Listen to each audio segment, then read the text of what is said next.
ایک دفعہ ایک لڑکا جس کی عمر تقریباً 24-25 سال تھی، وہ ایک استاد جی کے پاس آیا۔ وہ بڑا پریشان اور دکھی تھا۔ استاد جی، ہم بہت غریب ہیں، گھر میں سب سے بڑا میں ہی ہوں اور میرے پاس کوئی ڈنگ کی نوکری نہیں ہے۔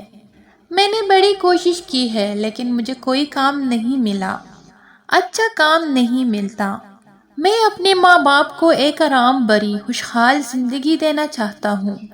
میں چاہتا ہوں کہ میرے پاس ڈھیر سارا پیسہ ہو، بڑا سا گھر ہو، اور میں اس پیسے سے اپنے والدین کو دنیا کی ساری خوشیاں لا کر دوں اور ان کی زندگی کو آسان بنا دوں۔ ان کی زندگی میں کوئی غم، کوئی پریشانی، کوئی دکھ نہ ہو۔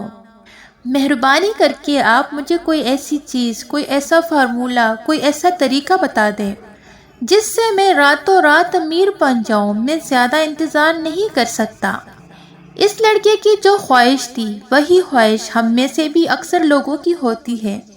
ہمیں بھی دولت، عزت، شہرت حاصل کرنے کی بڑی جلدی ہوتی ہے۔ ہم میں سے بھی ہر کوئی راتوں رات امیر بننا چاہتا ہے۔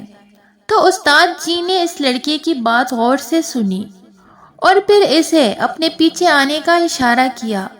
میں تمہیں ایک چیز دیتا ہوں جس کے ذریعے ہم اپنی ہر خواہش، ہر سپنے کو آسانی سے پورا کر سکیں گے۔ استاد جی جنگل میں سے گزرتے ہوئے ایسی ایک جگہ پر لے گیا جہاں پر بہت سارے چھوٹے چھوٹے پتھر پڑے ہوئے تھے۔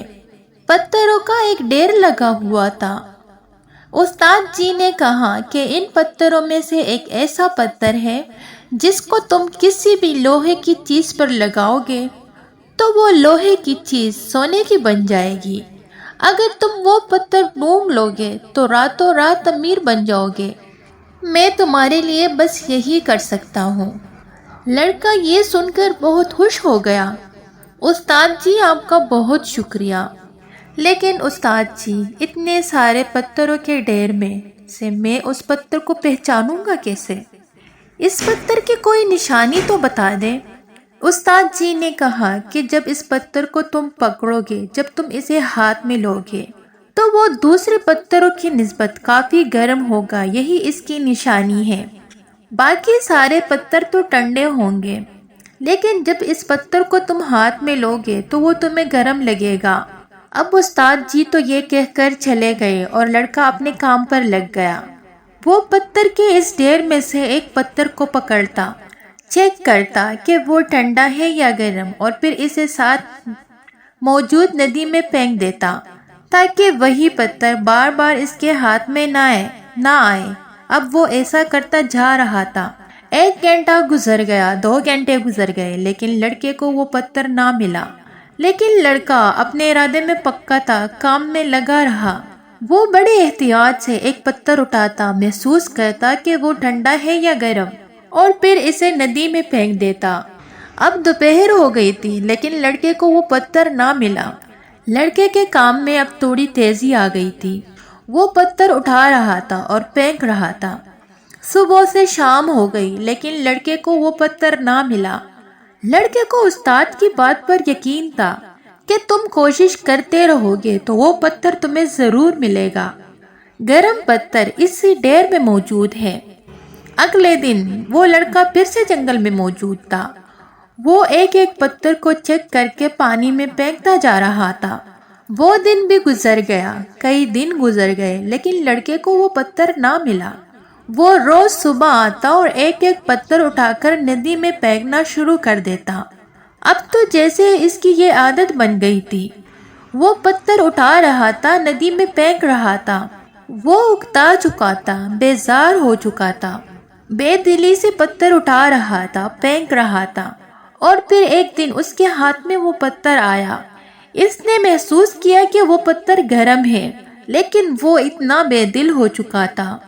پتھر اٹھا کر ندی میں پھینکنے کی اس کی عادت اتنی پختہ ہو چکی تھی کہ اس نے بے دہانی میں اپنی عادت کی وجہ سے اس پتھر کو بھی ندی میں پھینک دیا۔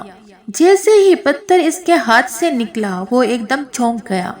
اس نے محسوس کیا کہ یہ تو وہی گرم پتھر تھا جسے وہ کئی دنوں سے ڈھونڈ رہا تھا، جس کے لیے وہ اتنی محنت کر رہا تھا۔ پتھر اس کے ہاتھ میں آیا بھی لیکن پتھر کو پھینکنے کی عادت کی وجہ سے وہ پتھر بھی اب ندی میں جا چکا تھا اور دوسرے پتھروں کے ساتھ مل چکا تھا۔ اب وہ افسوس سے ہاتھ مل رہا تھا، لیکن اب وہ اس پتھر کو واپس نہیں لا سکتا تھا، ندی سے نکال نہیں سکتا تھا۔ اب وہ افسوس کرنے کے علاوہ کچھ بھی نہیں کر سکتا تھا۔ دوستو، زندگی کے ہر موڑ پہ ہمارے لیے بھی ایک موقع ہوتا ہے، لیکن زیادہ تر لوگ اپنی سستی، کاہلی اور غلط عادتوں کی وجہ سے، ہر چیز کو ایزی لینے کی عادت کی وجہ سے، چیزوں کو اہمیت نہ دینے کی عادت کی وجہ سے، کاموں کو ٹالنے کی عادت کی رہنے کی وجہ سے اس موقع کو دیکھ ہی نہیں پاتے۔ انہیں اس اپورچونٹی کا تب پتہ چلتا ہے جب وہ ان کے ہاتھ سے نکل چکی ہوتی ہے۔ دوستو، اس کہانی سے ہمیں سبق ملتا ہے کہ ہمیں اپنی زندگی کے ہر لمحے کو، ہر منٹ اور ہر گھنٹے کو اہمیت دینی چاہیے، ہر پل کی قدر کرنی چاہیے، کسی بھی اپورچونٹی کو ہلکا نہیں لینا چاہیے۔ جب ہم اپنی زندگی کو، اپنے ٹائم کو، زندگی میں ملنے والے موقعوں کو ہلکے میں لینا شروع کر دیتے ہیں، تو جب کسی بھی دن کوئی اپورچونٹی ہمیں ملتی بھی ہے تو ہم اس ٹائم کو بھی ہلکے میں لیتے ہیں اور اس اپورچونٹی کو اہمیت نہیں دیتے۔ ہر چیز کو معمولی اور غیر اہم سمجھنے کی اس عادت کی وجہ سے ہم اس اپورچونٹی کو بھی ندی میں پھینک دیتے ہیں، اس سے بھی فائدہ نہیں اٹھا پاتے اور کوئی اور اس سے فائدہ اٹھا جاتا ہے اور ہم ہاتھ ملتے رہ جاتے ہیں، اور پھر ہمیں بعد میں یاد آتا ہے کہ ہاں یار، یہ موقع تو ہمیں بھی ملا تھا۔